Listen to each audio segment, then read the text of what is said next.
ভালোবাসতেন আবু বকর আল্লাহ নবীকে প্রত্যেকটা মুহূর্তে ভালোবাসতেন।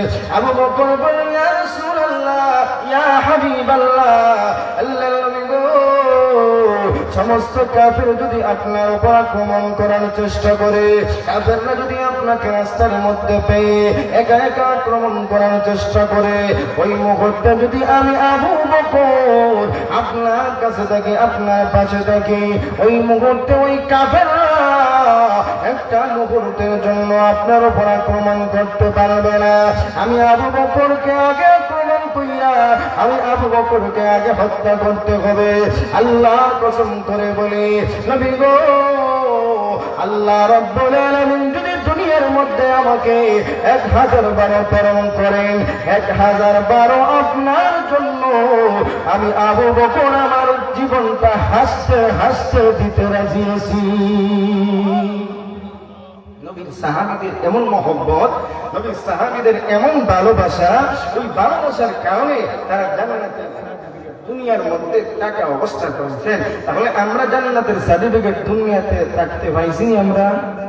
কেনা কেনা পাইছেন? আত্মীয় কাছে দেখি মাশাআল্লাহ মাশাআল্লাহ, আপনারা সতর্ক সতর্ক, আপনারা খেল ঘুমাইছেন না, বুঝা যায় আপনারা সতর্ক, আপনারা লোকে এটা লাগতাম না, বুঝে গেছি। ঠিক আছে, আলহামদুলিল্লাহ আলহামদুলিল্লাহ। মুহতারাম হাজিরিন, নবীর সাহাবীরা নবীকে এত মহব্বত করতেন, ভালোবাসতেন। নবীর একজন সাহাবী জাহির ইবনে হিজাম রাদিয়াল্লাহু তাআলা আনহু একদিন বসা বাজারের মধ্যে বসা অবস্থায় উনি কি করতেছেন, উনি তরকারি বিক্রি করতেছেন। আর হঠাৎ দেখা যায় আল্লাহর নবী রাহমাতুল লিল আলামিন পিছন থেকে নিয়ে এইভাবে চোখের মধ্যে ধরছেন। আমরা এমন খেলা আমরা করি না, এমন খেলাধুলা করতেন না, এই খেলাধুলা আপনারা কিতা করেন? চোখের মধ্যে পিছনে এইভাবে ধরা, এটা কিতা করেন? এই খানাবাসি খেলা বলে দেখো, বলতে পারলে তুমি বাবার বেটা ধরে না। এইভাবে আল্লাহর নবী রাহমাতুল লিল আলামিন জাহির রাদিয়াল্লাহু তাআলা এইভাবে চোখের মধ্যে এইভাবে ধরছেন। ধরা অবস্থায় আল্লাহর নবী বলেন, বলো দেখি আমি কে? এইভাবে যদি অনেক মানুষ কাজের মধ্যে থাকে, কোন ভালো কাজের মধ্যে থাকে, ওই মুহূর্তে যদি কোনো মানুষ এইভাবে কাজে এইভাবে চোখের মধ্যে ধরে, তাহলে রাগ উঠে না? এমন ভাবে পরিবর্তন মানুষ এমন ভাবে রাগ উঠে, ঠিক তেমনি ভাবে ওই সাহাবী ওই মুহূর্তে এইভাবে যখন কথা বলছেন, একটু রাগ করে বলছেন, কিছুক্ষণ পরে দেখা যায় যে হাতটা এত নরম, দুনিয়ার মধ্যে এমন কোন তোষক, এমন কোন কম্বল, দুনিয়ার মধ্যে এমন কোন এমন ফমেরও এত নরম তুলতলে হাত, এমন নরম কোনো কিছু নাই। এই মুহূর্তে উনি চিন্তার মধ্যে পড়ে গেলেন, এত নরম হাত, এই হাত তো কোনো সাহাবীর না, ওই হাত তো এই মক্কার জমিনে কোনো সাহাবীর না, মদিনার মধ্যেও কারো না, তাহলে এই হাতটা আর কার হতে পারে? আমার একটা সুগ্রাণ, এমন সুগ্রাণ আজ পর্যন্ত আমি কোথাও শুনি না, একমাত্র এই সুগ্রাণটা হলো আল্লাহর নবী রাহমাতুল লিল আলামিন। জোরে বলেন সুবহানাল্লাহ, আর জোরে বলেন সুবহানাল্লাহ। নবীর আলোচনা আপনাদের ভালো লাগে? ভালো লাগে আপনাদের? সবার ভালো লাগে তো? এজন্য আমি এই বিষয়টা তোলার চেষ্টা করেছি, বুঝছেন আপনারা। আমি জানি এই এলাকার মানুষ নবীর প্রতি সবার মহব্বত, সবাই আমরা আশিকে রাসূল। এই নবীর আলোচনা যতক্ষণ করা হোক না কেন, সারা রাত করলেও কারো মন কখনো খারাপ হয় না, কষ্ট লাগে না। এই বিষয়টা আমি করতেছি। মুহতারাম হাজিরিন, ওই মুহূর্তে ওই সাহাবী ওই মুহূর্তে চিন্তার মধ্যে পড়ে গেলেন, হয়তো এই হাতটা আল্লাহর নবী ছাড়া কারো হবে না।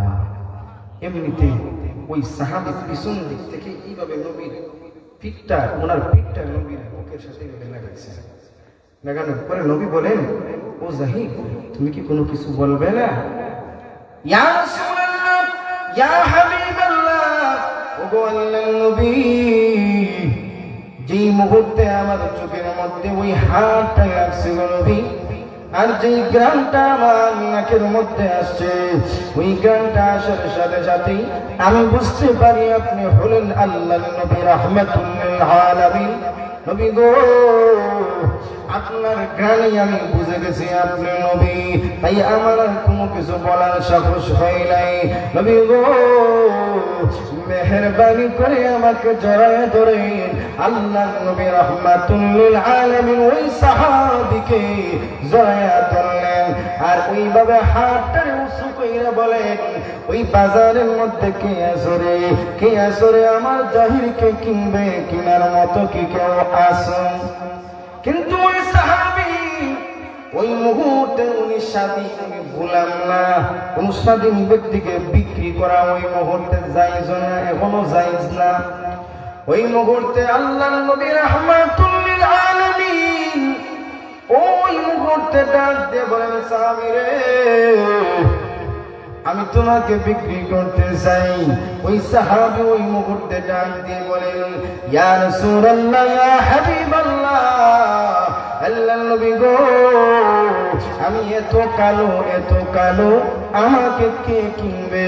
আমাকে কিনা কোনো মানুষের ফায়দা হবে না। আল্লাহর নবী বিশ্ব নবী রাহমাতুল লিল আলামিন ওই মুহূর্তে ডাক দিয়ে বলেন, সাহাবী রে, তুমি শুনে রাখো, তুমি কালো হলে কি হলো? আমার বিশ্বাস,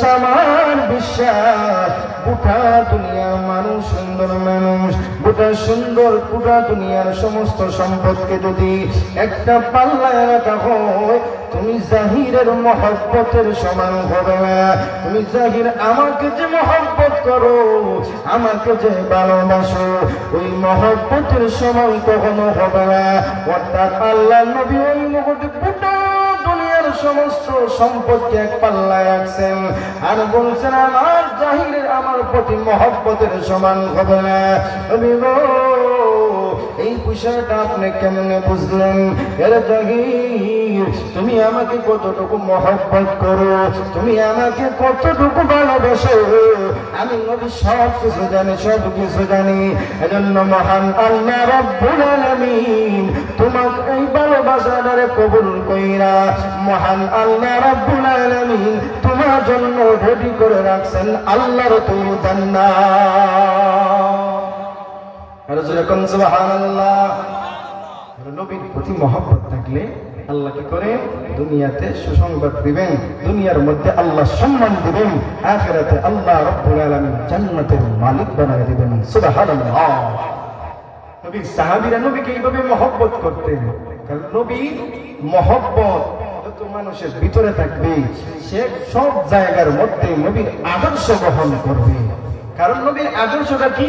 নবীর আদর্শটা হলো আমি নবীর সুন্নত মানিয়া চলা। নবীর আদর্শটা কি?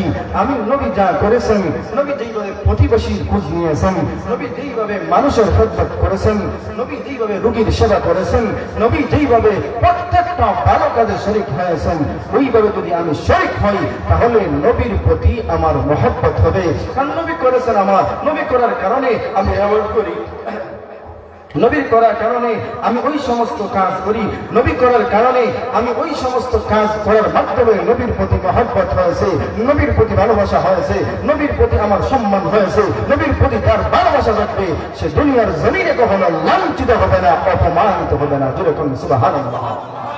নবীর প্রতি ভালোবাসার প্রমাণ এই সমাজে অনেক মানুষও আছে, এমন মানুষও আছে যে নবীর চরিত্র নিয়ে কথা বলে।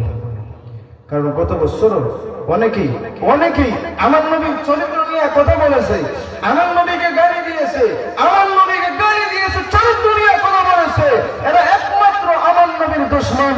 এই দুশমনরা আমার নবীকে গালি দিয়েও কিছু করতে পারবে না, কিন্তু ভিতরের মধ্যে কষ্ট লাগে। কারণ আমি আমার নবীকে মহব্বত করি, তাই আমি পরিষ্কার ভাবে বলে দিই, যারা আমার নবীর চরিত্র নিয়ে কথা বলবা, আমার নবীকে গালি দিবা, আমার নবীর খেয়ালকে নিয়ে কথা বলবা, আমার নবীর হাদিসকে নিয়ে কথা বলবা, আমার নবীর চরিত্র নিয়ে কথা বলবা, আমরা বাংলার জমিনে থাকতে তোমরা এই সমস্ত কথা বলতে পারবে না। দুনিয়া থেকে শাহজালাল চলে গেছেন, শাহজালালের তরবারি এখনো আছে, উমর চলে গেছেন, উমরের তরবারি এখনো আছে। আমরা তোমাদেরকে উমরের তরবারি দিয়া, শাহজালালের তরবারি দিয়া তোমাদের গ্রেফতার করে দেবো ইনশাআল্লাহ। কারণ আমরা হলাম নবীর আশিক রাসূল, নবীকে আমরা মহব্বত করি। নবীর দুশমন বাংলার জমিনে থাকতে পারবে না। এই সমস্ত আউল ফাউল বাউলের গোষ্ঠী যারা আছে, বাউল অর্থ কি তা আপনারা জানেন? বাউল অর্থ কি জানেন? আল বাউল অর্থ প্রস্রাব করা। প্রস্রাব পাক না না পাক? পাক না না পাক? কারণ প্রস্রাব হলো না পাক, আর ওই বাউলের গোষ্ঠী যারা আছে এটাও না পাক। জোরে বলেন, জোরে বলেন, আরো জোরে বলেন। এই আউল ফাউলের গোষ্ঠীরা কি বলেছে আপনারা শুনছেন তো? আমার আল্লাহ রাব্বুল আলামিনকে নিয়ে কটূক্তি করেছে, আল্লাহর কোরআনকে নিয়ে কটূক্তি করেছে, সূরা নাসকে নিয়ে কটূক্তি করেছে। এই আউল ফাউলের গোষ্ঠী যারা আছে এরা সতর্ক হয়ে যাও, সতর্ক হয়ে যাও, সতর্ক হয়ে যাও। ওই বাংলার জমিনের মধ্যে ইহো তাওহীদের মধ্যে আছে, আল্লাহ নবীকে আছে, সাক্ষ্য হয়ে যাও। ওই বাংলার জমিনে তোমরা দেখতে পারো এই সমস্ত কথা বলতে পারবে না, এই সমস্ত কথা বলবা বাংলার জমিনে দেখতে পারবে না, তোমাদেরকে প্রকাশ্য হত্যা করা হবে। মুহতারাম হাজিরিন, আমার নবী রাহমাতুল লিল আলামিনকে মহব্বত করা, আমার নবীকে ভালোবাসা, আমার নবী রাহমাতুল লিল আলামিনকে ভালোবাসতে হলে আপনি আমার নবীর আদর্শ গ্রহণ করতে হবে। আমার নবীর আদর্শ গ্রহণ করলে আপনি দুনিয়ার মধ্যে সফল হবেন। কারণ আমার নবীর আদর্শ যারা গ্রহণ করেছে, আমার নবীকে যারা ভালোবাসছে তারা সফল হয়েছেন। আবু বকর ভালোবাসতেন, সফল হয়েছেন। নবীর সাহাবী আলী নবীকে ভালোবাসতেন, সফল হয়েছেন। নবীর সাহাবী উমর নবীকে ভালোবাসতেন, সফল হয়েছেন। নবীর সাহাবী উসমান নবীকে ভালোবাসতেন, সফল হয়েছেন। নবীর সাহাবী বেলাল নবীকে ভালোবাসতেন, সফল হয়েছেন, দুনিয়ার জমিনে সফল হয়েছেন।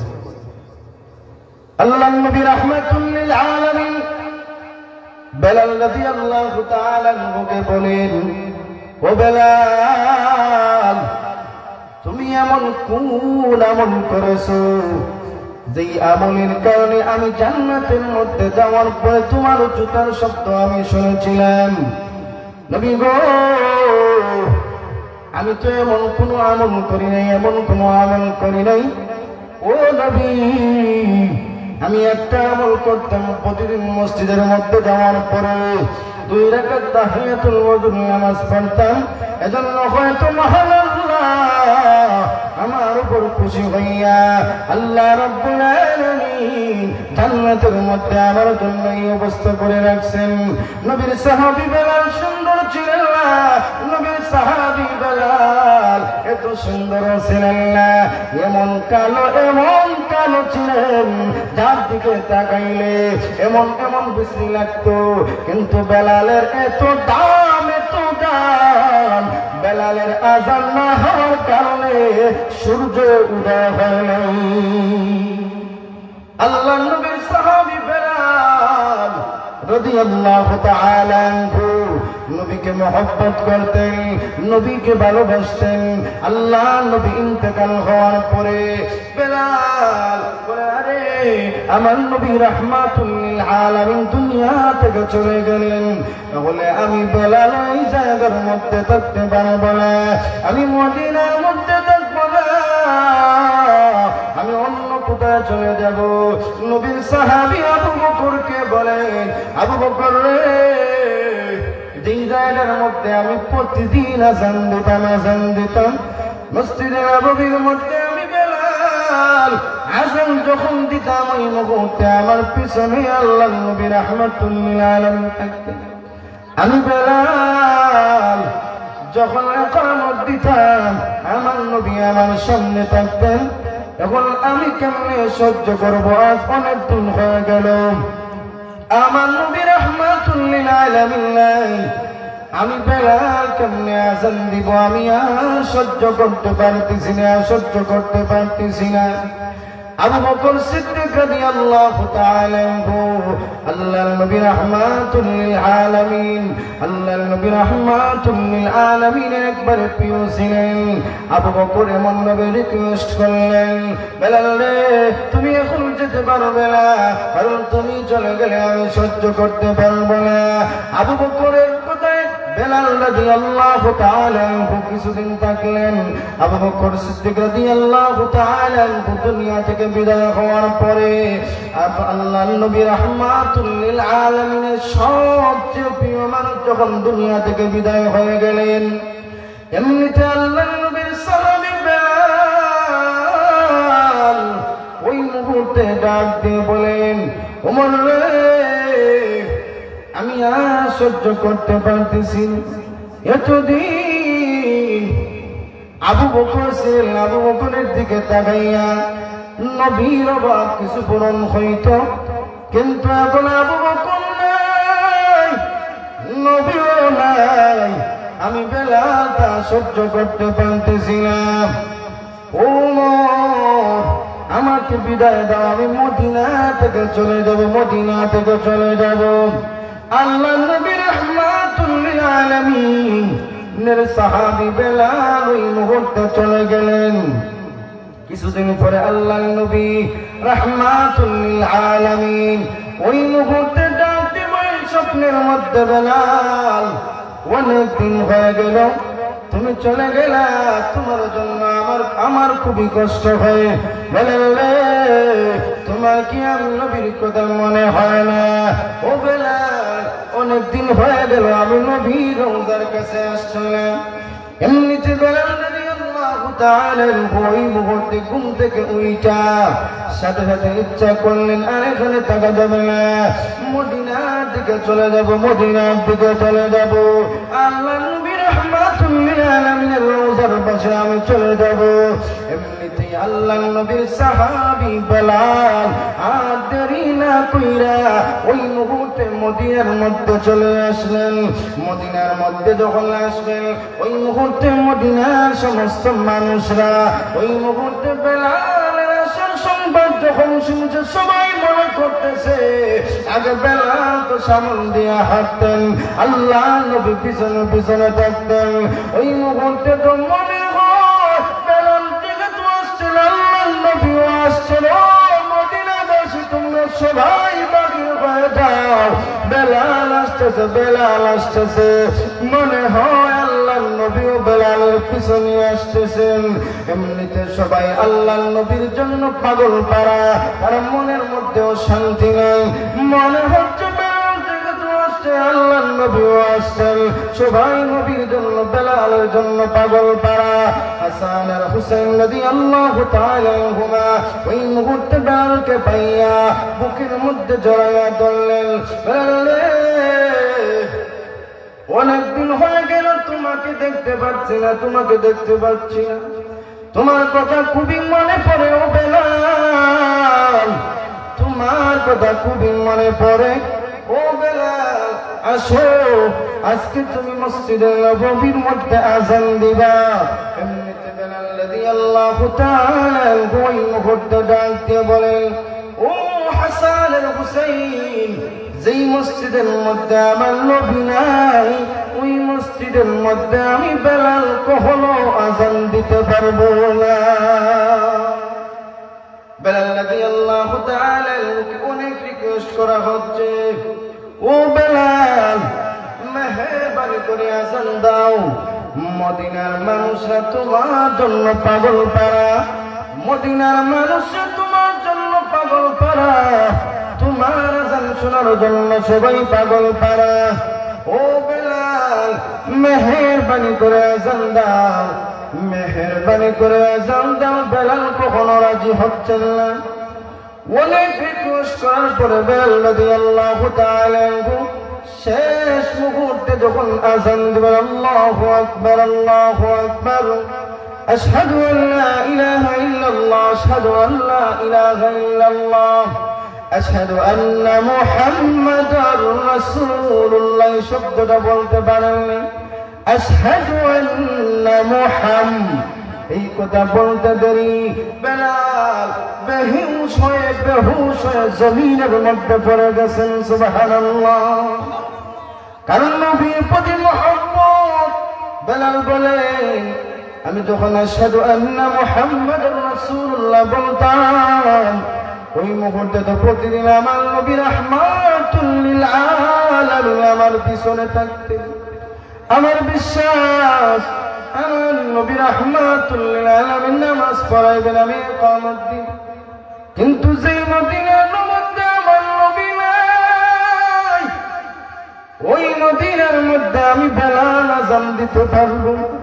কারণ নবীর প্রতি মহব্বত, নবীর প্রতি ভালোবাসা। নবীর প্রতি ভালোবাসা, নবীর প্রতি মহব্বত তাদের ছিল।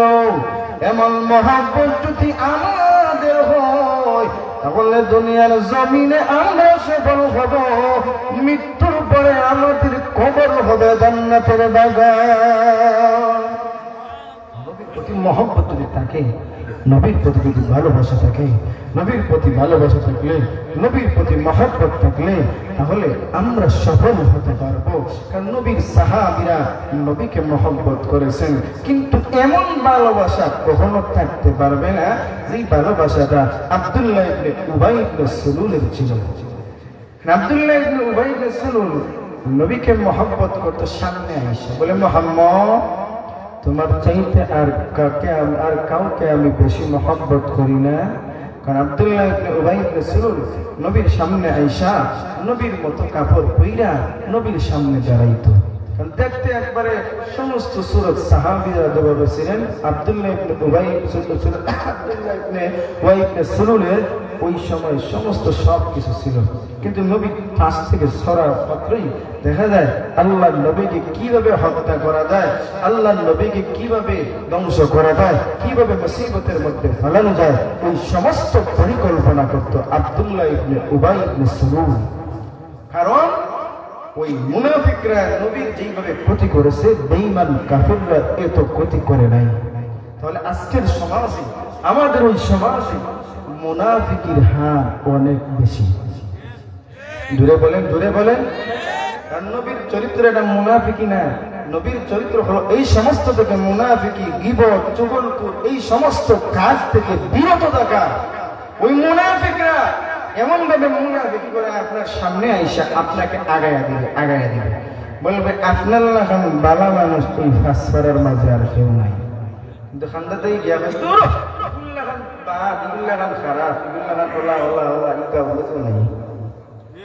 এমন কয় না, এমন কয় না, সামনে এসে একবারে প্রশংসা দিয়া প্রশংসা করিয়া আপনার মূলা বাম দিয়ে একবারে কথা করিলে, আর খান্দা থেকে হরিয়া কেউ আপনার বিরুদ্ধে মাথে ইলা আছে না নিবা ও পয়সা হরিলা নাইনি আপনার এলাকায়। প্রত্যেকটা গ্রামের মধ্যে এমন স্বভাব আছে, তাহলে এই মুনাফিকি স্বভাব তাদের, তারা আশিক রাসূল হতে পারে না, পারে না। মুনাফিকি চরিত্র যাদের আছে তারা আশিক রাসূল হতে পারে না। তারা গীবত করে, গীবত একটা মহামারী, কিন্তু নবীর চরিত্র গীবত ছিল না, গীবত করি ছিল না। কারণ নবীর চরিত্র বহন করতে হলে ওই গীবত থেকে আপনি বাঁচতে হবে। কারণ গীবত, আহারে গীবত মানুষের দুশ্চর্চা করা, এবং মানুষের যদি একটা দুষ থাকে, ওই দুষটা এমন ভাবে মানুষের সামনে ওই ব্যক্তির অনুপস্থিতিতে এমন ভাবে বর্ণনা করা হয়, ওই বর্ণনার মাধ্যমে মানুষটার ক্ষতি হয় না, বরং ফায়দা হয়। কেমনে? আপনি একজনের গীবত করছেন, গীবত করে কিন্তু দেখা যায় ওই গ্রামে অনেক মানুষ ওই ব্যক্তিকে চিনত না। আপনি গীবত করার কারণে এখন আপনি তার 14 গোষ্ঠী সুদ্ধা চিনছেন, ঠিক আছে না? অনেক মানুষকে চিনে না, কিন্তু গীবতের মাধ্যমে, সমালোচনার মাধ্যমে ওই ব্যক্তিকে চেনা হয়। তাহলে আমরা নবীর আদর্শ গ্রহণ করতে হলে 1 নম্বরে মুনাফিকি থেকে বাঁচতে হবে, 2 নম্বরে গীবত থেকে বাঁচতে হবে, 3 নম্বর হলো নবীর আদর্শ গ্রহণ করতে হলে নবীর প্রতি মহব্বত হবে। ওই সময় প্রত্যেকটা জায়গার মধ্যে আমরা সালামের প্রচলন করতে হবে। সালামের প্রচলন আপনাদের এলাকায় আছে না? মুরব্বীদের কিতাব হতে হয়, কিতাব রাসূল কথা হইতে না, কিতাব হইতে হয় আসসালামু আলাইকুম ওয়া রাহমাতুল্লাহি ওয়া বারাকাতুহু। আমরা মুরব্বীদেরকে দেখলে বা যে কোনো মানুষ হোক না কেন, যদি হয় সে যদি সালাম দেয় না, তাহলে ওই মুহূর্তে আপনি তাকে সালাম দিতেন। এটা হলো নবীর শিক্ষা, এটা হলো নবীর শিক্ষা, এটা হলো নবীর শিক্ষা। আপনার ছোট হোক কোনো সমস্যা নাই, এটা হলো নবীর শিক্ষা। আপনি সালাম দিবেন, যাকে যেই জায়গার মধ্যে পাবেন সালাম দিবেন। কারণ আমার নবী রাহমাতুল লিল আলামিনের চরিত্র ছিল মহান চরিত্র, মহান চরিত্র। আমরা মহান চরিত্র যদি গ্রহণ করতে না পারি, আমরা চেষ্টা করব নবীর আদর্শ গ্রহণ করার। কারণ যদি ওই সমস্ত গুণটা আমরা রক্ষা করতে পারি, ওই সমস্ত গুণ যদি অর্জন করতে পারি, তাহলে আমরা দুনিয়ার মধ্যে সফল হব। ও ভাইয়েরা আমার, দুনিয়ার মধ্যে সফল হতে হলে ওই সমস্ত যেই গুণগুলার কথা বলেছি এই গুণগুলা আমরা কি করতে হবে, অর্জন করতে হবে। যেমন মুনাফিকি থেকে বাদ দিয়া মুনাফিকি ছাড়তে হবে, এবং গীবত থেকে বাঁচতে হবে, গীবত ছাড়তে হবে, আমরা চুগলখড়ি ছাড়তে হবে, এই সমস্ত কাজগুলো আমরা ছাড়তে হবে। আর সালামের প্রচলন আমরা চালিয়ে দিব। সালামের প্রচলন, আপনার হাতে একজন মানুষের অনেক দিনের ধরে অনেক সমস্যা হয়েছে, কিন্তু আপনি যখন সালাম দেবেন ওই সালামের মাধ্যমে ওই ব্যক্তির সাথে সম্পর্ক হবে। তাহলে আমরা এই সমস্ত কাজগুলো করবো তো ইনশাআল্লাহ। জুমার নামাজ বা যে কোনো নামাজের মধ্যে গেলে আমরা সুন্নত পড়বো না সুন্নত না করে বেড়াই যেতাম, কিন্তু বর্তমান সমাজে এমন অবস্থা আছে যে কি সুন্নত আমরা জুমার নামাজের পূর্বেও 4 রাকাত সুন্নত করি না, আর পরেও আমরা পড়ি না। আছে না, এমন আছে না? সিন্নি থাকে মসজিদের মধ্যে, আমি এই দিন দেখো সুন্নতুর লাগি সুন্নত করতো না, ঠিক আছে বারা গেল ভাইয়া চিল্লা চিল্লি করবো, আছে না? এমন অবস্থা, সুন্নতের প্রতি গুরুত্ব নেই। সুন্নতের প্রতি যদি গুরুত্ব থাকে না, তাহলে নবীর প্রতি মহব্বত কেমন হবে? ও ভাইয়ারা মা, এই সমস্ত গুণ আপনারা অর্জন করবেন তো ইনশাআল্লাহ? ইনশাআল্লাহ জয় বলেন ইনশাআল্লাহ। কারা কারা করবেন? হাত তুলেন, হাত তুলেন। আল্লাহ আপনি কবুল করেন, সবাই বলেন আমিন। যা আলোচনা করলাম যদি কোনো ভুল ত্রুটি হয়ে থাকে আল্লাহ বসতে মাফ করবেন ইনশাআল্লাহ। আর কোথাও দেখা হলে বাকি আলোচনা হবে। আল্লাহ আমাদেরকে নবীর আদর্শ গ্রহণ করার তৌফিক দান করুন, নবীর সুন্নাত পালন করার তৌফিক দান করুন। সবাই বলেন আমিন। ওয়া আখিরু দাওয়ানা আলহামদুলিল্লাহি রাব্বিল আলামিন। আসসালামু আলাইকুম ওয়া রাহমাতুল্লাহ।